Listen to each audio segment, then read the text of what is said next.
Good morning, everyone. It's Phil Wade from Dalton Wade Real Estate Group. Today I'm joined with Lisa Gudath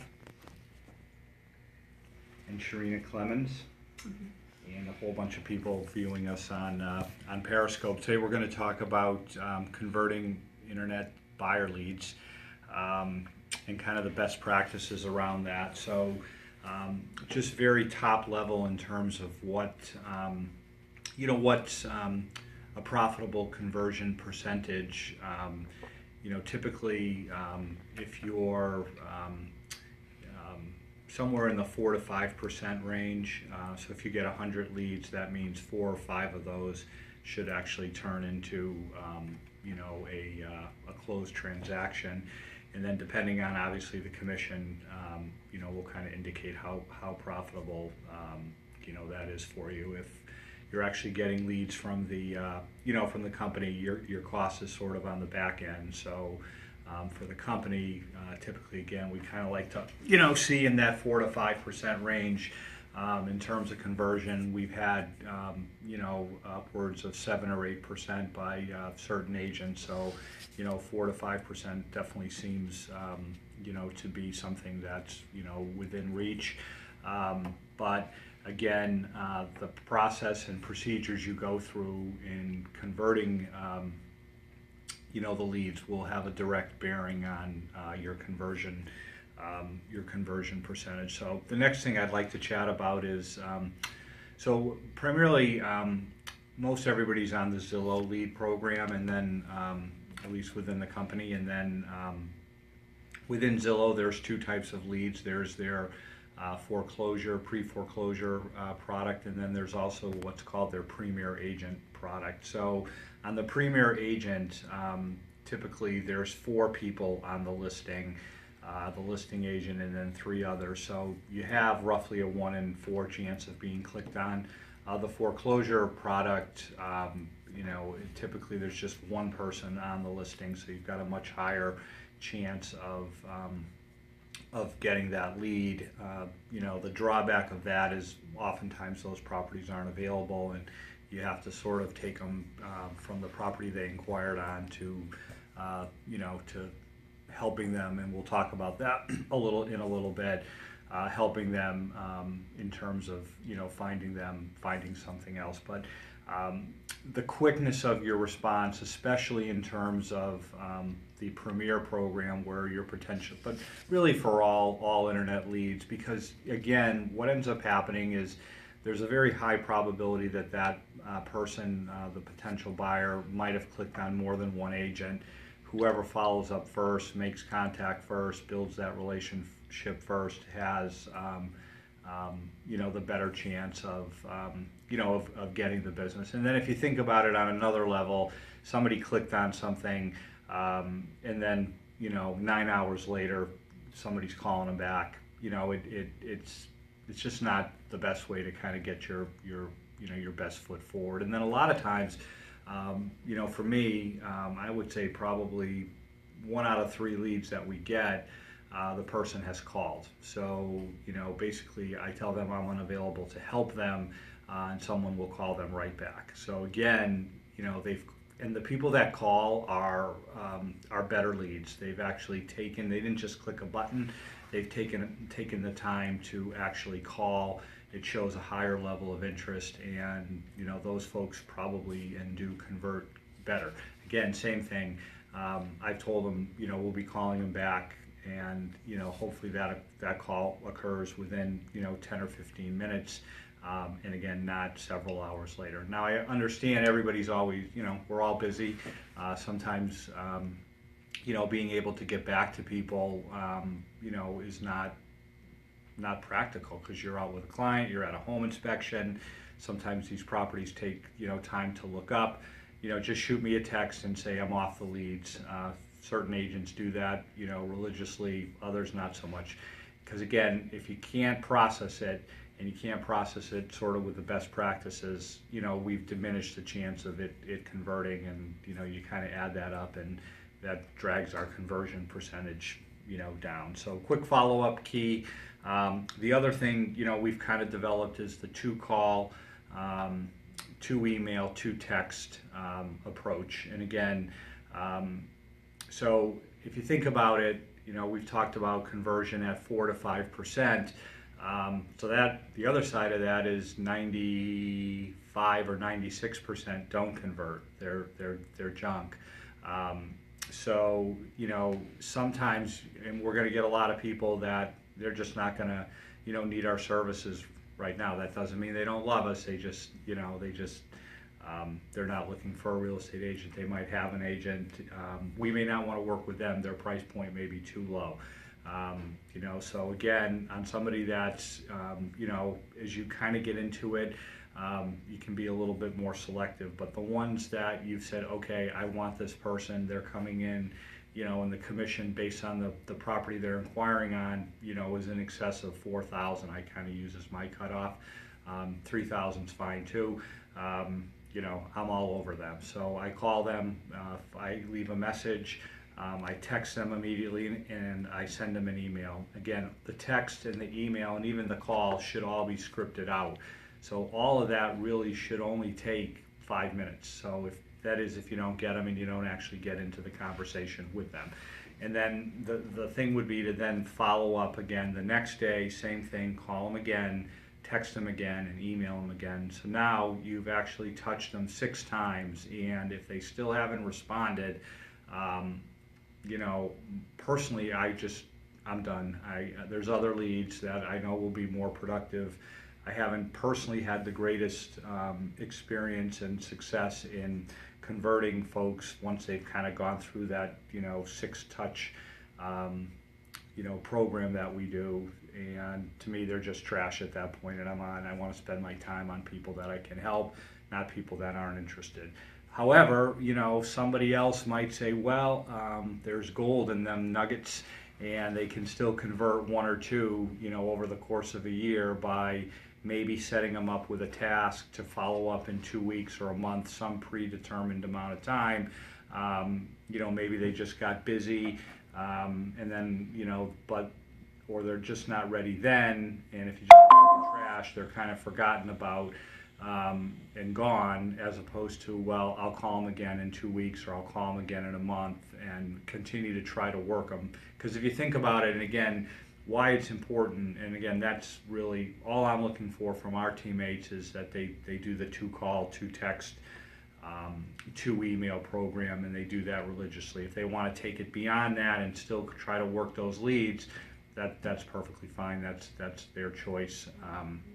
But again, if you think about it, we talked about a commission we'll just use 5,000. So if over the course of a year you pulled in 2 more people that you might not have if you put them in trash, that's $10,000. So we'd all like to have an extra $10,000. And sometimes, so again, if you think about it, you get 30 leads a month. That's 360 leads in the course of a year.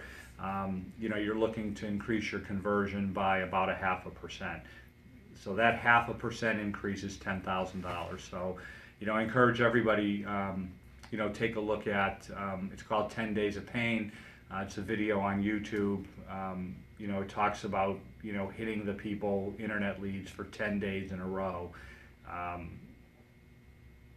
It's aggressive, and more aggressive than I want to be. But again, you have to kind of determine your own sort of contact strategy and sort of what works best, for you. So now so we've talked about what to do. Now let's talk about when we're now speaking with somebody. How do we go about, converting them? So again, most of the leads that come in are through Zillow, and they have the 2 programs, and primarily for us, I would say probably 80% of our leads are the pre-foreclosure, foreclosure leads, as opposed to a lead that has an MLS number associated with it. So on the ones that have the MLS number associated with it, probably 75% of those you can actually show the person the property. So that's, again, the goal is to show them properties. Nobody's buying a house over the internet. Nobody's buying a house without you meeting them. So you've got to meet them. So getting them out to meet is a key, is an important step. It's called a sales cycle. The cycle is get the lead, contact the lead, then get the lead out to look at properties, and then eventually, not always, but a high percentage will actually place an offer. You may not get your first offer accepted. I mean, we all kind of know what, you have to get the offer accepted. You got to get them through the home inspection. They've got to get their loan. We all know that. But basically, if you don't get them out, you have no chance of actually getting, so you always want to be thinking about getting them out. Now, let's talk a little bit about the Zillow foreclosure, pre-foreclosure. The leads, you can't show them in most cases. There's just a lot of junk. There's stuff that's old. I don't know how Zillow comes up with what they show, but it is what it is. I know a lot of people click on it because we get a lot of leads through it. But again, so now you've got to use that to your advantage, because the person that's clicked on it, they're using Zillow. That's where they're searching. Zillow, when I first started in the business, they were there, but they're nowhere near there like they are now. They are, that commercial, the guy with the Kias, huge. They're huge. I don't know if anybody's heard that, but anyways, they're huge. They're big. A lot of people use it. So the thing is, they have a lot of bad data though, and the stuff on the site isn't all that great. So you as the agent, you're smart. You know this. You're going to use that to your advantage. And what I mean by that is, what you're trying to do is get them off of Zillow. I mean, not maybe in its entirety, but you're setting them up on the MLS. The MLS has actually got the best data. That's where Zillow gets the vast majority of its data. And the data that they provide is stuff that you can actually show your clients and go take a look at, and then ultimately be able to put an offer in on. So that's using the My Matrix. So if anybody needs help in terms of, so you set the person up as a contact, you link the search to them, but you're telling them there's a better way. So when you're speaking to them, you're trying to get them so that you can set them up on the MLS, so that, and then what's nice for you as the agent, you can see, have they used it? When the last time they used it was? Have they favored it or saved any? You're helping them, helping. That's what we're trying to do. There's people out there using Zillow and other internet real estate websites. They need help. They don't have agents. If they had agents, Zillow wouldn't exist. No one would pay them to provide the leads, but they convert, and it can be profitable. It's just and again, for me as the broker, I can see, unfortunately, I wish everybody converted 7 or 8%. But some agents convert at that level, other agents convert at the 4 to 5% level, and others convert at a lesser level. So and again, it's not the leads. The leads, after time sort of, balance themselves out. It kind of becomes what the person is doing, what the agent is saying, and how they're relating to that person. So that you want to relate, you want to help them, you're here to help them, and then you need to meet them. That's the key step. You always need to be asking them, let's go out and look at properties.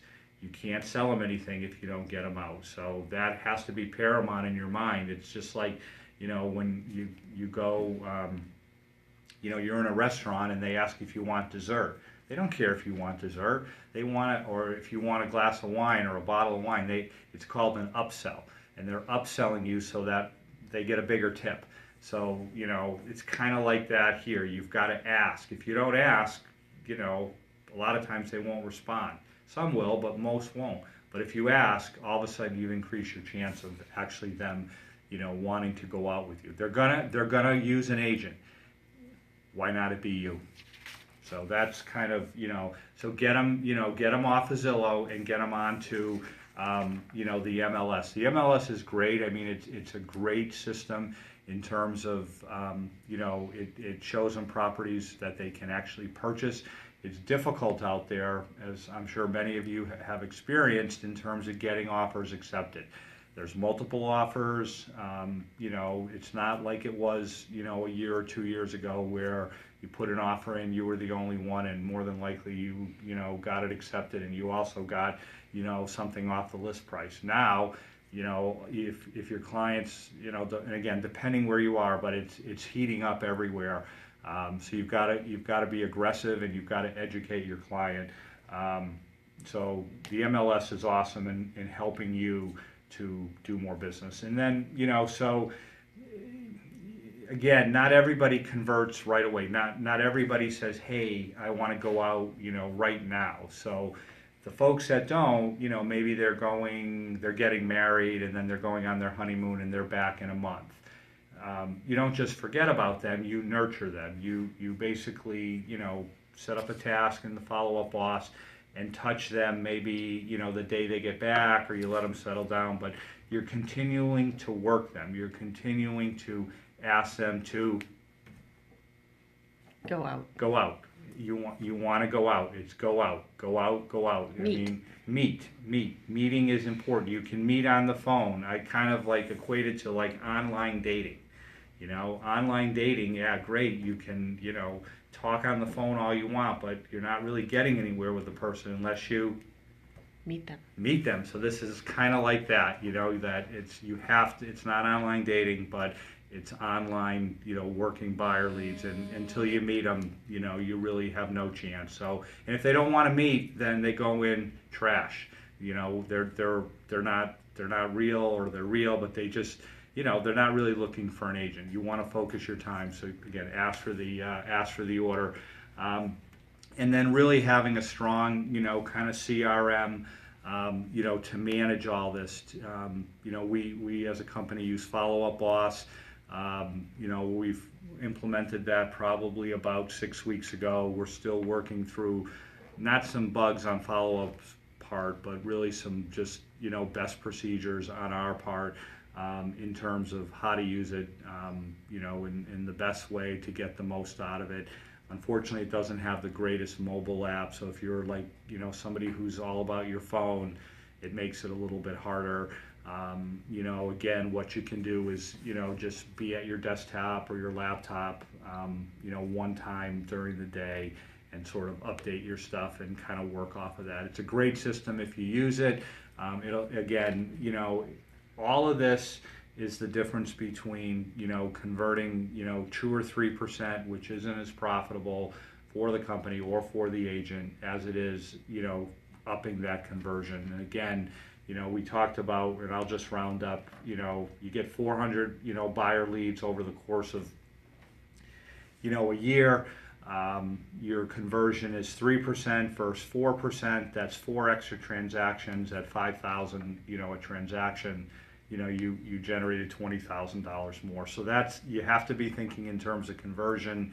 And again, the thing with real estate and whatever you do, and whether it's calling sellers or working internet leads, they're big ticket sales. They're $5,000 a pop. So if you get a couple more, it adds up to to some significant money. So, any questions from Lisa and Sharina, or anybody out on Periscope? I was going to say hi to Leroy. I don't know if he's watching right now, but I told him I would give him a shout out.